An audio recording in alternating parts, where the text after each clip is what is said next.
kita semua jemaat yang dikasih Tuhan, yang tetap setia untuk kembali merenungkan firman Tuhan. Kita bertemu kembali dalam khotbah Minggu Keluarga untuk tanggal 13 November tahun 2022. Namun sebelum kita membaca firman Tuhan dan merenungkan isinya, mari kita siapkan hati kita bersatu di dalam doa. Kita berdoa. Ya Tuhan Allah Bapa kami, Bapa yang penuh kasih, Bapa yang selalu menyertai kami anak-anak-Mu. Kami mengucap syukur buat hari ini Tuhan, di mana Tuhan masih memberikan kami kesempatan untuk kembali bergumul di dalam firman-Mu. Izinkan kami Tuhan untuk dikuatkan melalui firman-Mu hari ini. Roh Kudus-Mu memampukan kami untuk mengerti firman-Mu, sehingga kami semakin tahu apa yang harus kami lakukan di dalam kehidupan kami sebagai anak-anak Tuhan. Sehingga melalui kehidupan kami, melalui keluarga kami, banyak orang yang diselamatkan dan mengenal Tuhan. Ke dalam tangan-Mu kami berserah Bapa, di dalam nama Yesus kami berdoa. Amin. Saudara-saudara yang dikasih Tuhan, kita akan membaca firman Tuhan yang terambil dari kitab Ulangan.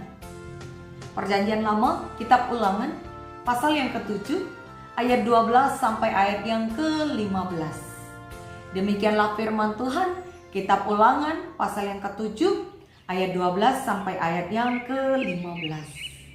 Janji berkat. Dan akan terjadi karena kamu mendengarkan peraturan-peraturan itu serta melakukannya dengan setia, maka terhadap engkau Tuhan Allahmu akan memegang perjanjian dan kasih setianya yang diikrarkannya dengan sumpah kepada nenek moyangmu. Ia akan mengasihi engkau, memberkati engkau dan membuat engkau banyak. Ia akan memberkati buah kandunganmu dan hasil bumimu, gandum dan anggur serta minyakmu, anak lembu sapimu dan anak kambing dombamu di tanah yang dijanjikannya dengan sumpah kepada nenek moyangmu untuk memberikannya kepadamu. Engkau akan diberkati lebih daripada segala bangsa. Tidak akan ada laki-laki atau perempuan yang mandul di antaramu ataupun di antara hewanmu. Tuhan akan menjauhkan segala penyakit daripadamu, dan tidak ada satu dari wabah celaka yang kau kenal di Mesir itu akan ditimpakannya kepadamu, tetapi ia akan mendatangkannya kepada semua orang yang membenci engkau. Sampai demikianlah firman Tuhan yang melandasi renungan kita, dan tema untuk kita renungkan adalah setia mengikut perintah Tuhan. Saudara-saudara yang dikasih Tuhan, kembali kami menyapa kita semua. Shalom. Kiranya kasih penyertaan Tuhan masih tetap kita rasakan hingga saat ini, sehingga kita tetap semangat untuk merenungkan dan melakukan firman Tuhan. Saudara-saudara yang dikasih Tuhan, baru-baru ini di dalam sebuah pertemuan, persekutuan para ibu, beberapa orang ibu saling bercerita perihal keluarga-keluarga yang sedang ditimpa masalah saat ini, di mana menurut penuturan beberapa orang ibu, ada banyak keluarga-keluarga yang tengah tidak harmonis, yang sedang menghadapi tantangan percobaan, di mana ada ayah atau bapak yang gelap mata, hanyut di dalam godaan perselingkuhan. Ada juga ibu yang larut dalam kesenangan dunia, hedonisme, sehingga lupa akan keluarga dan lebih senang melakukan hobinya di luar rumah. Ada juga anak-anak yang karena kurang perhatian dari kedua orang tuanya, ikut-ikutan dengan temannya dalam pergaulan bebas dan juga narkoba. Saudara yang dikasih Tuhan, adakah dari kita saat ini yang sedang menghadapi tantangan yang serupa? Adakah dari kita saat ini di mana keluarga kita sedang tidak harmonis oleh karena banyaknya goncangan percobaan hidup? Saudara-saudara yang dikasih Tuhan, tentu semua kita akan mendambakan sekali kehidupan keluarga yang harmonis dan berbahagia. Ya. Semua keluarga pasti berharap punya keluarga yang bahagia dan harmonis. Namun, bagaimanakah cara untuk mewujudkan keluarga yang bahagia dan harmonis? Tentu, ekonomi bisa jadi mendukung keharmonisan dan kebahagiaan sebuah keluarga. Tapi bukan itu intinya. Ada satu hal yang harus dan tidak bisa kita lupakan untuk membuat keluarga kita harmonis dan bahagia. Apakah itu?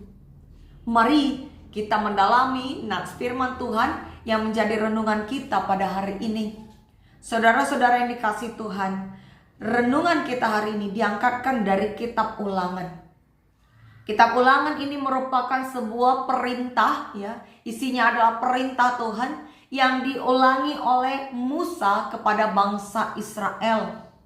Konteksnya ketika itu bangsa Israel sudah dibebaskan dari Mesir, sudah keluar dari Mesir dan sedang di dalam perjalanan menuju tanah Kanaan.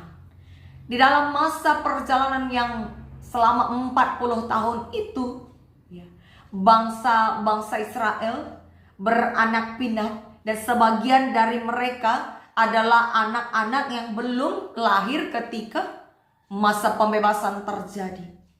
Maka itu sebabnya Musa mengulang kembali perintah Tuhan agar setiap keturunan bangsa Israel kembali mengenal dan tahu apa perintah Tuhan. Di dalam konteks kitab Ulangan yang ke-7 ini, Musa sudah lanjut usianya. Dan sebentar lagi bangsa Israel akan masuk ke tanah Kanaan. Mereka akan masuk dan mengakhiri masa perjalanannya dan menempati tanah Kanaan, tanah perjanjian. Tetapi Musa tidak ikut karena tidak dilayakkan oleh Tuhan. Itulah sebabnya Musa merasa bertanggung jawab untuk kembali mengingatkan apa perintah Tuhan kepada bangsanya itu. Sehingga di dalam perhentian mereka di sebuah gurun pasir, disitulah Musa berbicara, menyampaikan perintah-perintah Tuhan kepada bangsa Israel untuk mempersiapkan bangsa tersebut sebelum memasuki dan mendiami tanah Kanaan. Maka di dalam pasal yang ke-7 ini, Musa kembali mengingatkan perintah Tuhan perihal sikap hidup yang berkenan bagi Tuhan. Di mana bangsa Israel diperintahkan agar tidak mengadakan perjanjian terhadap bangsa-bangsa yang tinggal di tanah Kanaan. Bangsa Israel juga dilarang untuk kawin-mawin. Baik anaknya laki-laki maupun anaknya perempuan, tidak boleh ada yang kawin campur dengan orang-orang bangsa Kanaan. Itu tertulis di ayat yang pertama sampai ayat yang ketiga. Mengapa ada larangan ini? Karena Tuhan tidak ingin bangsa Israel menyembah, mengenal Allah-Allah lain yang disembah oleh bangsa Kanaan.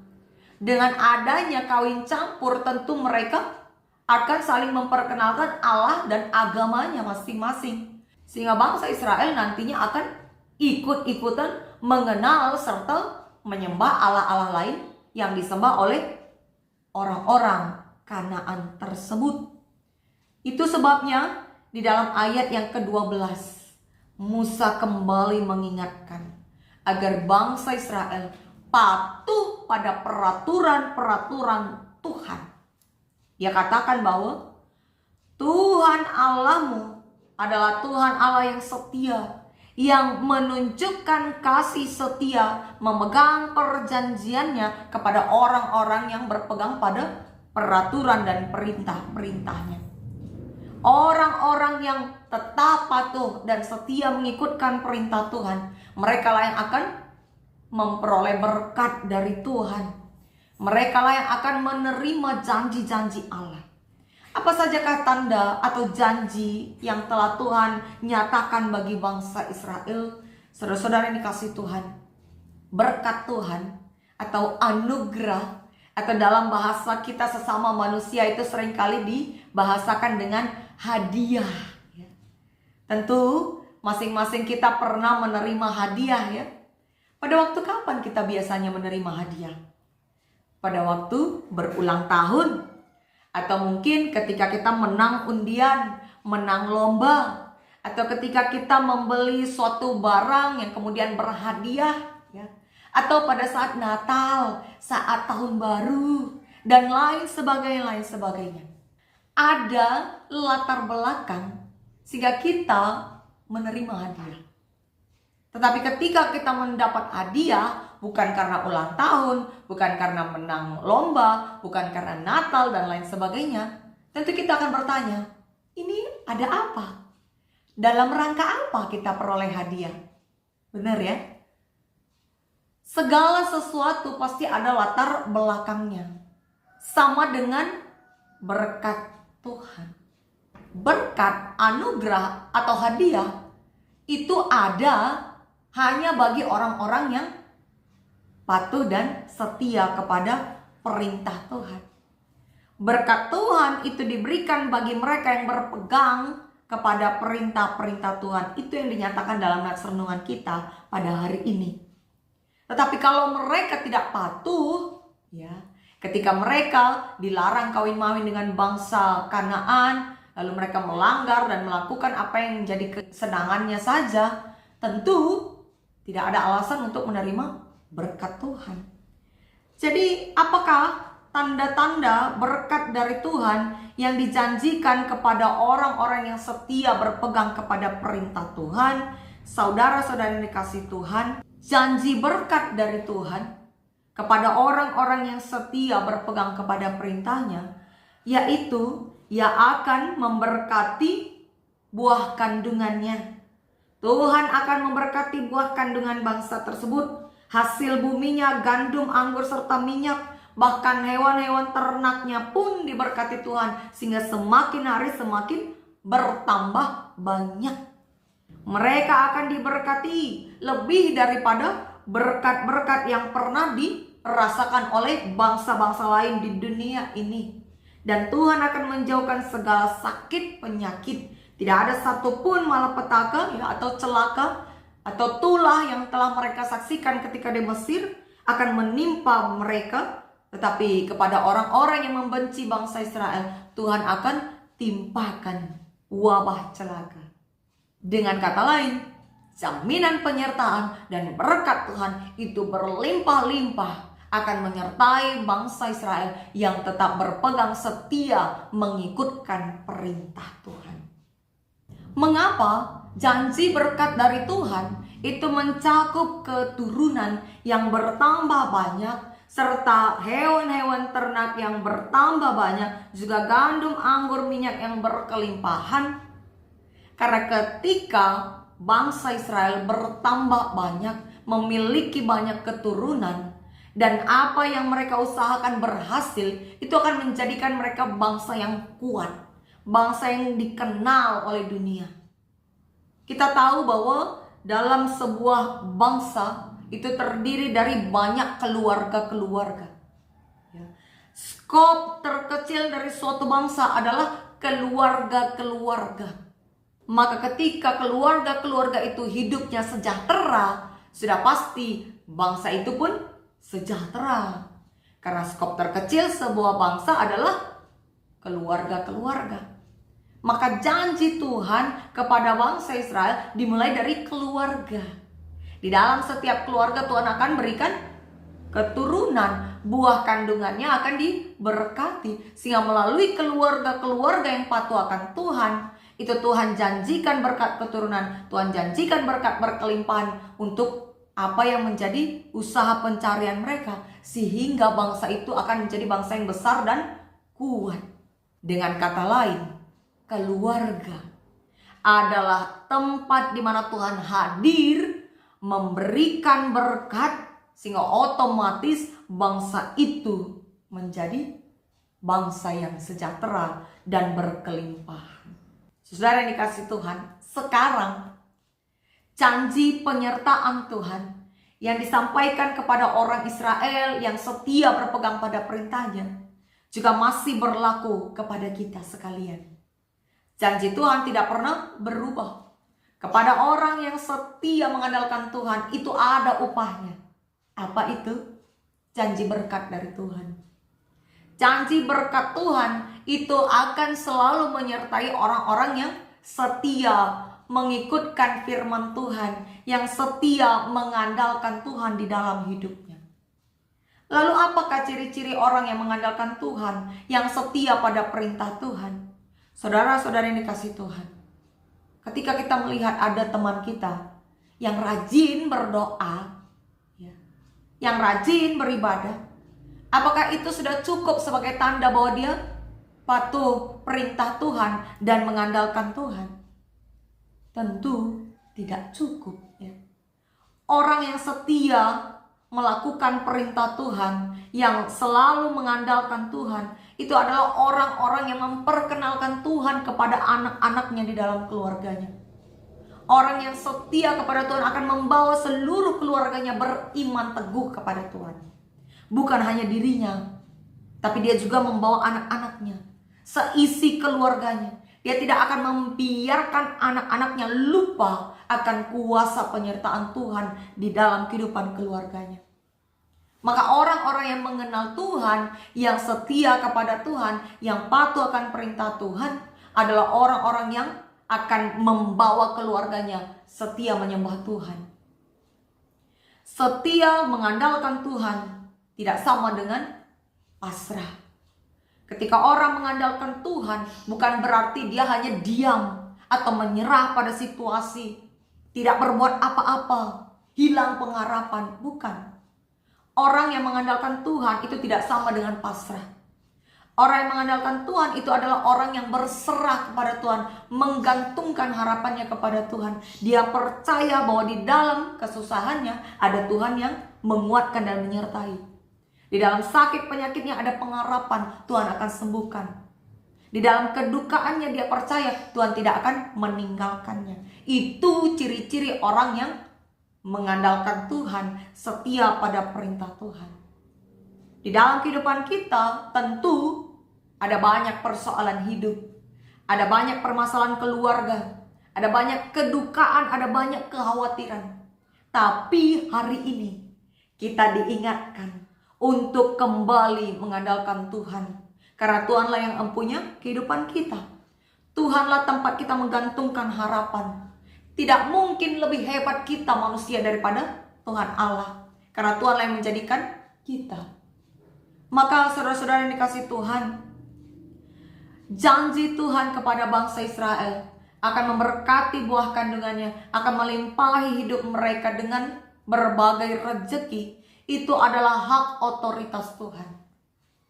Mungkin ada yang bertanya, kenapa ada banyak keluarga-keluarga Tuhan yang tidak banyak keturunannya? Atau bahkan ada keluarga anak-anak Tuhan yang kita tahu tidak punya keturunan sama sekali. Tentu kita bertanya, di mana janji berkat Tuhan tersebut? Kenapa ada orang-orang yang patuh pada Tuhan, mengandalkan Tuhan, tapi tidak beroleh janji berkat sebagaimana Tuhan janjikan kepada bangsa Israel di dalam nats renungan kita ini? Toh kita tahu bahwa janji Tuhan tidak pernah berubah. Saudara-saudara dikasihi Tuhan, berkat untuk keturunan, rezeki, maut itu adalah hak otoritas Tuhan. Hak otoritas Tuhan, bukan hak otoritas kita. Kewajiban kita adalah setia dan patuh mengandalkan Tuhan, ikut firman Tuhan. Dan di atas semua itu ada Tuhan yang punya hak otoritas untuk memberikan upah yang bagaimana kepada kita. Dan kita percaya bahwa di balik setiap kehidupan keluarga-keluarga anak Tuhan ada rencana Tuhan yang terbaik, rancangan damai sejahtera bagi setiap keluarga anak-anak Tuhan. Bisa saja melalui keluarga-keluarga tertentu, keluarga anak-anak Tuhan, Tuhan mau pakai sebagai alat untuk menjadi berkat bagi anak-anak dari keluarga yang tidak mampu. Bisa jadi Tuhan merancang keluarga anak-anak Tuhan tertentu untuk jadi saluran berkat bagi keluarga-keluarga lain. Anak-anak di jalanan, anak-anak yang kurang kasih sayang. Ada rancangan damai sejahtera yang telah Tuhan atur dalam kehidupan kita. Kebahagiaan, keharmonisan tidak hanya ditentukan dengan kehadiran anak. Sebab kalau kebahagiaan, keharmonisan sebuah keluarga ditentukan oleh kehadiran seorang anak, berarti setiap keluarga yang lengkap, ya, diberikan keturunan, sudah pasti bahagia dan harmonis. Belum tentu. Kalau memang demikian, mengapa ada seorang ibu yang berani minum racun, bahkan meracuni anak-anaknya? Padahal anak-anaknya itu adalah berkat dari Tuhan. Tapi dia berani mengakhiri hidupnya dan hidup anak-anaknya hanya karena persoalan dunia yang dia tidak sanggup hadapi. Berarti berkat keturunan itu bukan jaminan untuk berbahagia, ya. Bukan jaminan keharmonisan keluarga. Lalu apa jaminan keharmonisan keluarga bagi kita? Jaminan agar setiap keluarga menjadi harmonis, menjadi keluarga yang bahagia, hanya satu. Apa itu? Ikut perintah Tuhan. Keluarga yang takut akan Tuhan, yang senantiasa menghidupkan firman Tuhan dalam kehidupannya sehari-hari, itulah keluarga yang harmonis dan berbahagia. Bukan harta dunia yang membuat setiap keluarga menjadi bahagia dan harmonis.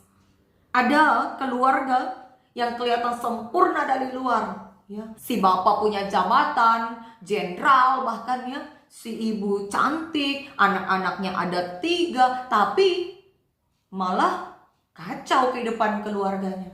Si bapak masuk penjara, si ibu masuk penjara, anak-anak terlantar. Padahal sebenarnya apa sih yang kurang dari kehidupannya?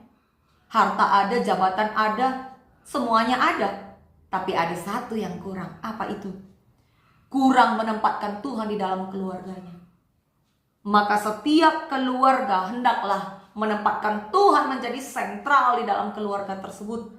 Ketika Tuhan kita hadirkan di dalam tengah-tengah keluarga kita, maka percayalah, kita akan diberikan hikmat untuk senantiasa hidup dalam kesehatian, menciptakan hidup yang harmonis, yang berbahagia. Sehingga apapun kondisi keluarga kita, ya, baik secara finansial, baik mungkin keturunan yang tidak banyak, atau bahkan tidak Tuhan berkati dari buah kandungan kita, itu tidak akan mempengaruhi kebahagiaan kita. Karena kebahagiaan, sukacita yang sebenarnya adalah ketika kita hidup di dalam Tuhan, patuh akan perintah Tuhan, menghidupkan firman Tuhan di dalam keluarga kita. Ketika firman Tuhan hidup di dalam keluarga-keluarga kita, anak-anak kita mengenal Tuhan yang kita sembah, maka kita akan dimampukan untuk senantiasa mengucap syukur. Kita akan mampu menghadapi setiap persoalan dunia. Tidak punya apa-apa sekalipun dalam hidup kita ini, kalau kita patuh pada perintah Tuhan, mengandalkan Tuhan, kita akan tetap mampu tersenyum. Kita akan tetap mampu mengucap syukur kepada Tuhan. Maka hai keluarga-keluarga anak Tuhan, mari bawa keluarga kita untuk mengenal Tuhan. Bawa anak-anak kita untuk menyembah Tuhan. Ingat, setiap anggota keluarga, baik bapak, ibu maupun anak-anak, itu punya tanggung jawab masing-masing. Efesus 6 ayat 1-4 mengingatkan kita di dalam bacaan kita yang pertama hari ini, agar setiap anak dia tahu tanggung jawabnya, ikut dan patuh kepada orang tua. Dan setiap orang tua itu juga tahu tanggung jawabnya, yaitu membawa dan membimbing anak-anaknya mengenal Tuhan, bukan malah sebaliknya. Maka mari bapak, ibu, dan anak, kita ingat tanggung jawab kita masing-masing. Kita kerjakan tanggung jawab kita di dalam Tuhan. Minta hikmat dari Tuhan dalam menghadapi setiap persoalan rumah tangga, persoalan kehidupan, persoalan di tengah tempat pekerjaan kita. Mari kita jaga iman kita kepada Tuhan. Kita bawa keluarga kita untuk mengandalkan Tuhan. Karena keluarga kita adalah tempat Tuhan mencurahkan berkat-berkatnya. Keluarga adalah tempat Tuhan memberikan sukacita, kebahagiaan sebagai anugerah terbesar kepada setiap umat yang percaya. Dalam minggu ini, kita akan menjalani minggu atau pekan keluarga. Mari dengan hikmat yang asalnya dari Tuhan kita atur waktu dan pekerjaan kita, sehingga kita bisa ambil bagian dalam pekan keluarga ini untuk tetap setia menyembah Tuhan, tetap setia mendengar firman Tuhan, dan membawa anak-anak kita untuk mengenal Tuhan. Mari kita hidupkan firman Tuhan di dalam keluarga kita. Karena ketika kita setia dan patuh pada perintah Tuhan, Tuhan akan berkati kehidupan kita. Tuhan akan memberikan kita kemampuan menjaga keharmonisan keluarga dan memperoleh damai sukacita. Kiranya berkat Tuhan terus menyertai kita dimanapun kita berada di dalam keluarga-keluarga kita. Selamat Minggu Keluarga. Tuhan Yesus memberkati. Amin. Mari kita bersatu di dalam doa. Ya Tuhan Allah Bapa kami mengucap syukur Tuhan. Berkat penyertaan Tuhan masih tetap kami rasakan hingga saat ini. Kami mengucap syukur Tuhan, Engkau mengingatkan kami kembali untuk berada di jalan Tuhan, jalan kebenaran, jalan yang berkenan bagi Tuhan, supaya kami bisa hidup beroleh damai sejahtera, sehingga kami bisa membawa keluarga kami di dalam kehidupan yang bahagia dan harmonis. Karena inti dari kehidupan keluarga adalah takut akan Tuhan.